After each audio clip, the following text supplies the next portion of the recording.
pour le rendez-vous sans frontières. Comme chaque jour, nous retournons là à Londres avec Clément Le Goff, où notre correspondant va nous parler des pubs britanniques. Pourquoi ? Parce que les pubs en question ont la gueule de bois.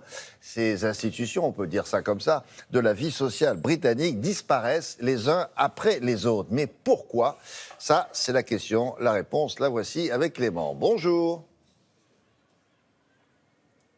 Bonjour William, bonjour à tous. Eh bien oui, les pubs ici, c'est une vraie institution, on peut dire ça comme ça, parce qu'ils font partie du paysage. Regardez, celui-ci, il se trouve à seulement quelques mètres du bureau de France 2, ici à Londres. Il y en a à tous les coins de rue et c'est un symbole du vivre ensemble britannique. Mais cette institution, eh bien, elle est en péril. Et cela pour plusieurs raisons, parce que le prix de l'immobilier augmente, le prix de la bière aussi, et puis les changements d'habitude de consommation. Rien qu'ici, à Londres, 1200 pubs ont disparu en seulement 15 ans, c'est 25% d'établissements en moins et c'est un phénomène qui est pris très au sérieux. Même le maire de Londres, Sadiq Khan, s'en inquiète. Il y a quelques jours, il s'est engagé à prévenir de nouvelles fermetures. Alors les pubs anglais vont-ils tous disparaître ? Eh bien je vous propose de regarder ce reportage réalisé par Anto Filippi et Sophie Chevalreau.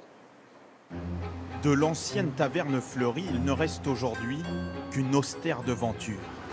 Fermeture définitive. Dans le centre de Londres, des pubs parfois centenaires baissent le rideau, un à un. Et avec eux, c'est un peu de culture britannique qui disparaît. Il y a beaucoup de fermetures dans des quartiers différents. Et c'est vraiment dommage parce que c'était des lieux de rencontre. On y allait avec des amis pour boire un verre. Beaucoup de quartiers ont perdu cet esprit. Les pubs, c'est quelque chose de typiquement britannique. Dans les zones touristiques comme ici, on aime aller dans ces pubs traditionnels. On ne veut pas qu'ils soient remplacés par des bars modernes.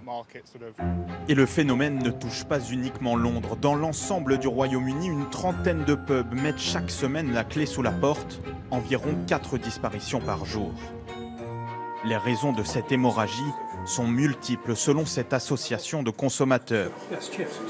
Prix de l'immobilier qui flambe dans les grandes villes et fréquentation en Berne notamment. Le prix d'achat des bières dans les supermarchés est bien moins cher maintenant. Les consommateurs ont changé leurs habitudes. Ils achètent leurs bières et les consomment chez eux. Pour autant, la fin des pubs n'a pas encore sonné. De nouveaux établissements apparaissent, avec une particularité. Ici, la bière artisanale est brassée sur place. Là, je fais une bière blonde, américaine. La qualité avant la quantité. Ça sent bon. Beaucoup de gens ne savent même pas comment on fait de la bière. En venant ici, ils peuvent découvrir le processus de fabrication et ensuite la déguster.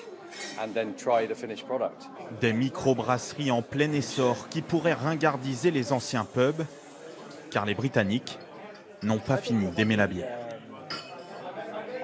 Interdit par la loi de vanter les mérites d'une boisson alcoolisée. Donc nous ajouterons à consommer avec modération, selon la formule consacrée.